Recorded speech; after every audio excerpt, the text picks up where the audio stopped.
Bwana Yesu asifiwe, watu wa Mungu. Ninapenda kumshukuru Mungu kwa kuwa ni mwema, ni mwaminifu katika maisha yetu. Imempendeza Mungu na naona nasukuma ili niweze kuzungumza jambo kwa sisi sote ambao tunamtegemea Mungu.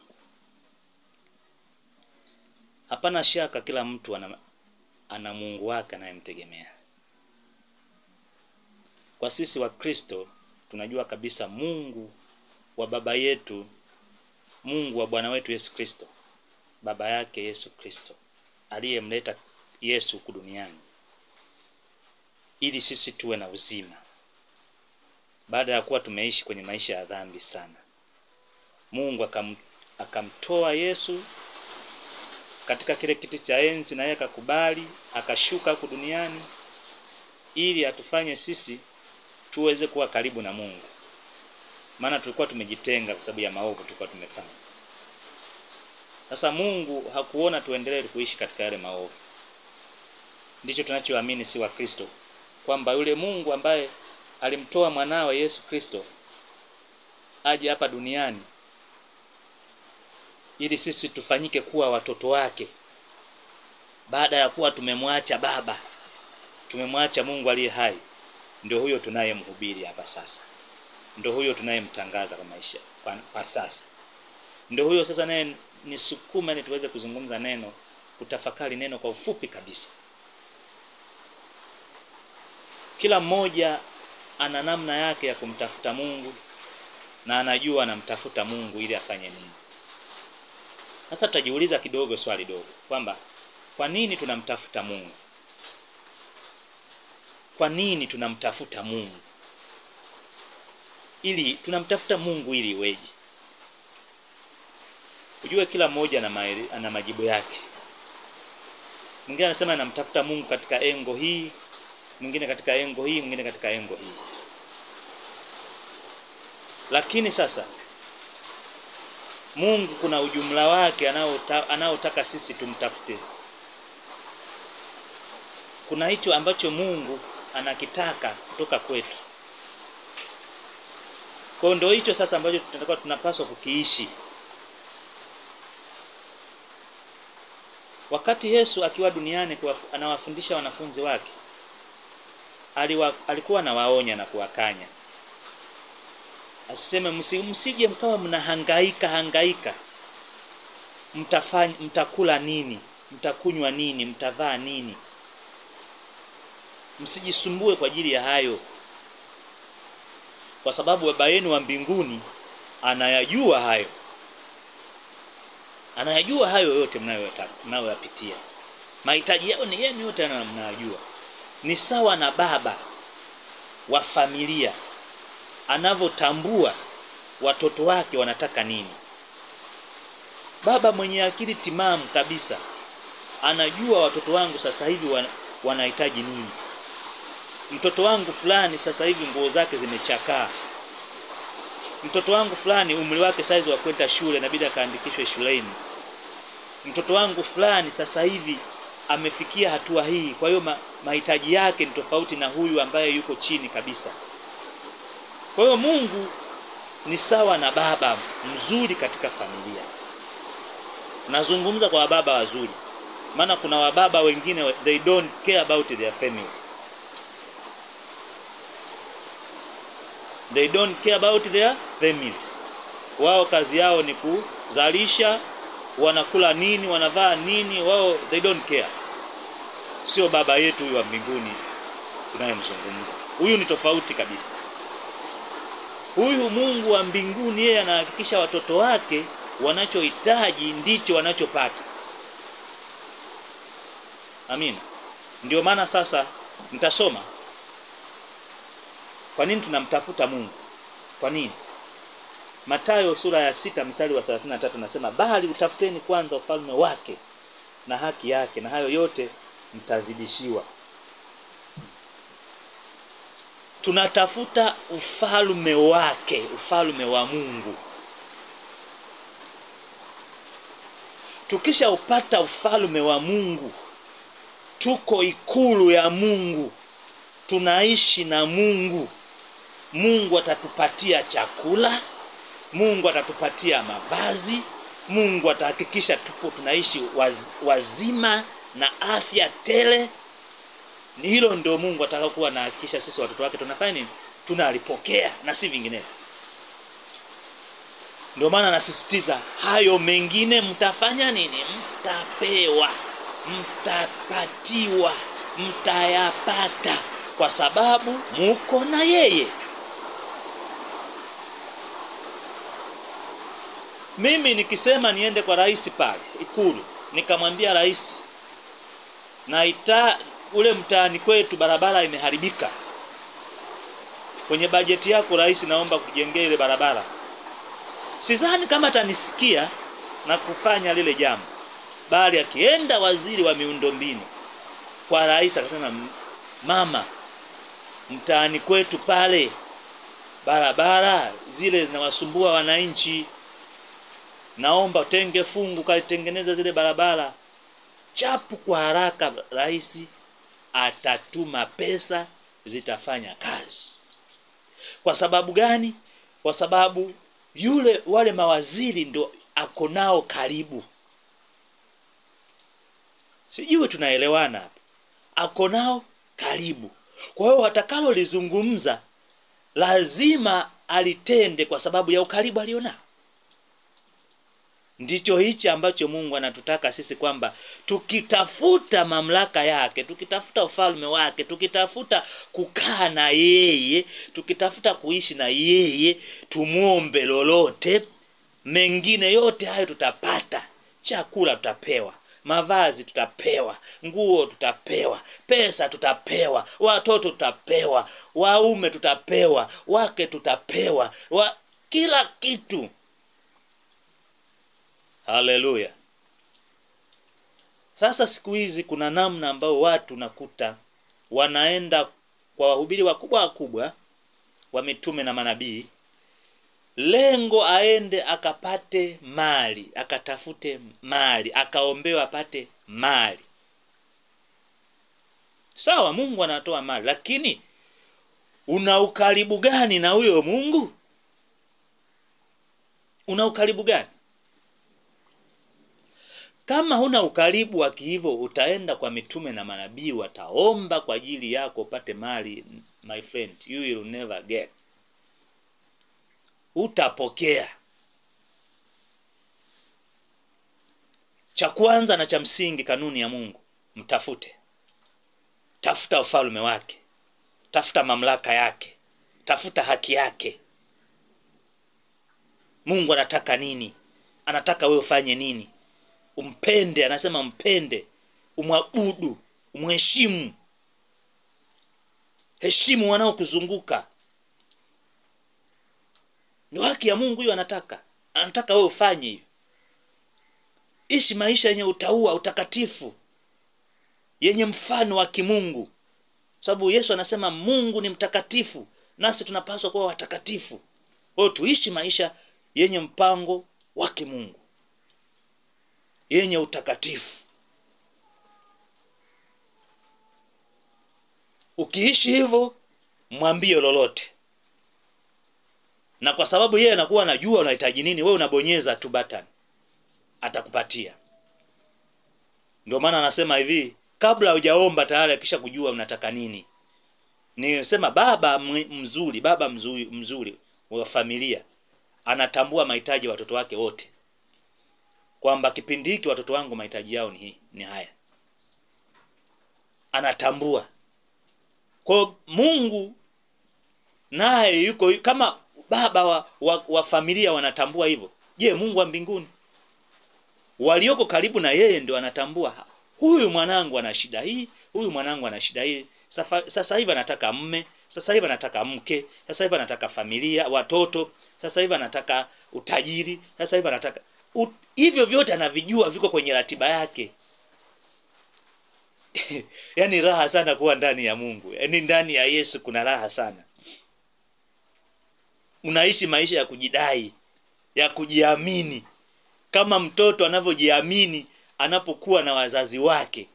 adui au mtu akitaka kumtishia, moja kwa moja unakuta anakimbilia kwa baba yake, anamkumbatia baba yake kwamba yule anataka kunidhuru. Anakuwa na tumaini kubwa kwa baba yake au mama yake. Anatumaini kubwa na wale watu, kwa sababu anajua haliwezi kutokea baya lolote ikiwa wao wapo. Haleluya, mtu wa Mungu. Haleluya, mtu wa Mungu.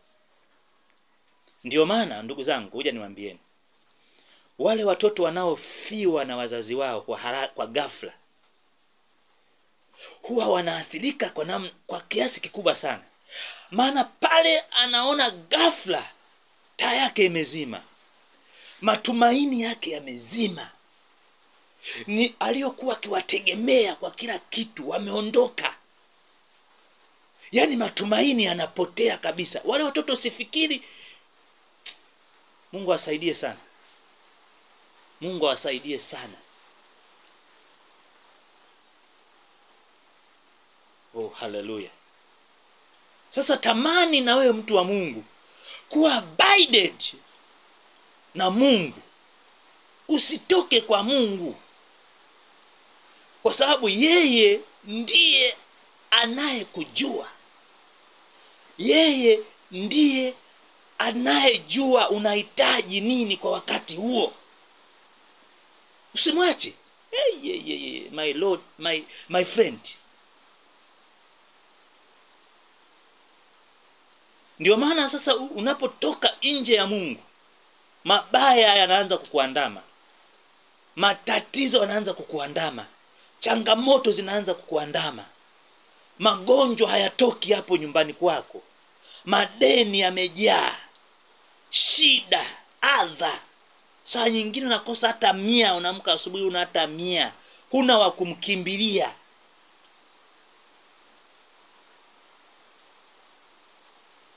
Furaha iliyoje sasa ukiwa ndani ya Mungu. Mungu mwenyewe anajua kabisa mwanangu leo ameamka hana chakula. Anakupa njia nyepesi ya kupata chakula. Unashangaa from nowhere, mtu anakuja anakusaidia. Sio kaibuka tu. Mungu amemgusa kwamba kuna mwanangu kule anahitaji 1 2 3, mpelekee. Ndio maana hata wewe wakati mwingine wewe unaona unaguswa kabisa, sadaka yangu hii na uiwa nikapeleke sehemu fulani. Sadaka sio kupeleka kanisani tu. Unapoambiwa na Mungu peleka hii sadaka sehemu fulani, peleka. Kampe mtu wakati huo, maana huyo mtu ana uhitaji wa hicho kitu. Nenda kampe. Mungu anatenda kazi na watu. Anafanya kazi na watu, na watu wenyewe ni mimi na wewe. Kwa hiyo yote anayekuwa ndani ya Mungu, ndani ya Kristo, analolihitaji atapokea kutoka kwa watu. Kwa sababu Mungu anawatumia watu. Tumeumbwa kwa mfano wake. Kwa mfano wake alituumba. Kwa hiyo usishindane pale Roho wa Mungu anapokuambia peleka hii sadaka sehemu fulani. Peleka wale hospitali kuna wagonjwa, nenda kawaone. Ndio maana katika kitabu kile cha Yakobo anasema dini ya kweli na iliyo safi isiyokuwa na maua ni ile ya kuwaona yatima, wajane, wagonjwa, wazee. Hawa ni watu ambao Biblia inazungumza kuwaona.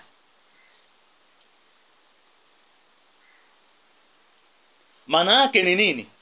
Uko ndani ya Mungu, uko kwenye ufalme wa Mungu. Wewe walioko ndani ya ufalme wa Mungu, Mungu anakuagiza. Kuna mtu fulani anahitaji kitu fulani, yuko mahali fulani, nenda.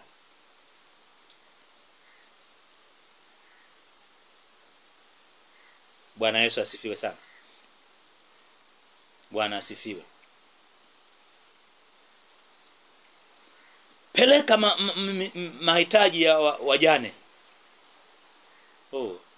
Inashangaza sasa siku hizi kuona mtu ndo wa kwanza kudhulumu wajane, ndo wa kwanza kudhulumu yatima, ndo wa kwanza kuwafanyia dhuluma wazee. Watch out my friend. Unatengeneza kitu kibaya sana, unatengeneza hasara kubwa sana ndani ya maisha yako. Ni vizuri kuyaepuka ya mambo. Kama umepewa wito wa kuwahudumia hayo makundi ambayo Yakobo anazungumza, mtumishi wa Mungu anazungumza, Roho wa Mungu anazungumza, epukana na hizo dhuluma, epukana na hayo mambo kabisa.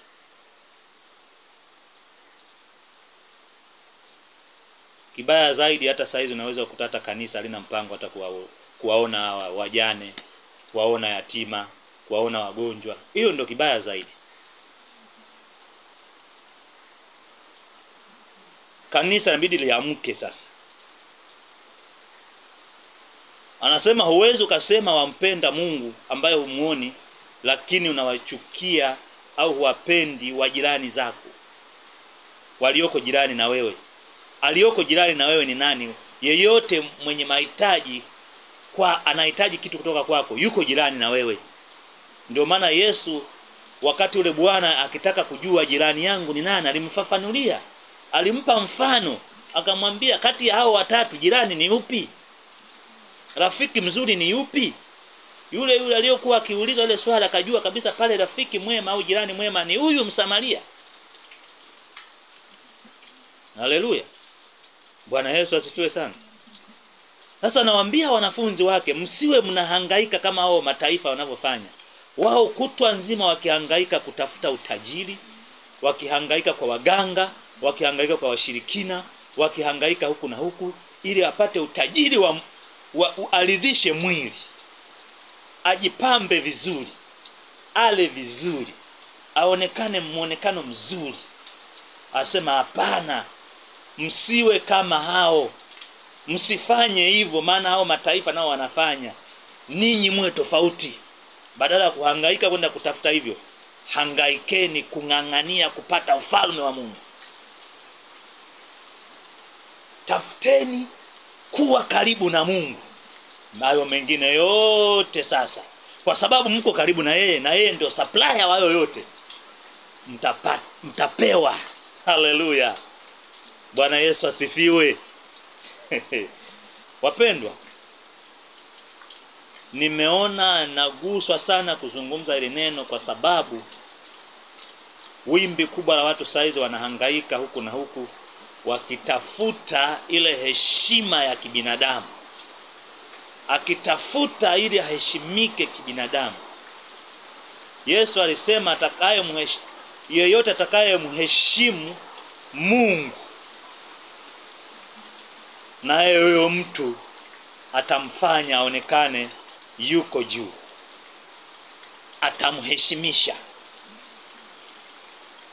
Ndio maana unaweza kupita sehemu ukashangaa, unajiona kama ni wa kawaida, anambia mtumishi njoo huku, mtumishi njoo hapa. Nishangaa siku moja niko mahali fulani, nimeenda kwenye dhehebu fulani, kumbe wao wananifahamu vizuri kabisa. Mimi sijui wanavyonifahamu kwa namna gani, lakini nimefika, nimeingia tu kanisani, lile kanisa, naambiwa mtumishi njoo kaa huku. Namtukuza Mungu, namshukuru Mungu. Kwa hiyo unapaswa kumheshimu Mungu, unapaswa kumuishi Mungu na si vinginevyo, ili uweze kuishi maisha yale unayoyatamani, upate yale matamanio Mungu akupatie. Kaa karibu na yeye, usikae mbali na Mungu. Mungu akubariki sana. Kupitia ujumbe huu mfupi, Mungu akubariki sana, na uendelee kusoma neno la Mungu ili Mungu aendelee kuzungumza na wewe zaidi, na hiyo ni njia ya kukufanya wewe uendelee kukaa na Mungu zaidi. Baba, katika jina la Yesu ninakushukuru kwa ajili ya watoto wako hawa ambao wamechukua muda wao, wanasikiliza habari njema za ujumbe wa neno lako. Ninakushukuru kwa kuwa Mungu naenda kukubadilisha sasa mtazamo wetu, kwamba tukutafute wewe ili tupokee kila tunachokihitaji, kwa sababu wewe utajua watoto wako tunahitaji nini kutoka kwako. Katika jina la Yesu Baba, Mungu wetu liye hai, nimeomba na kushukuru. Amen.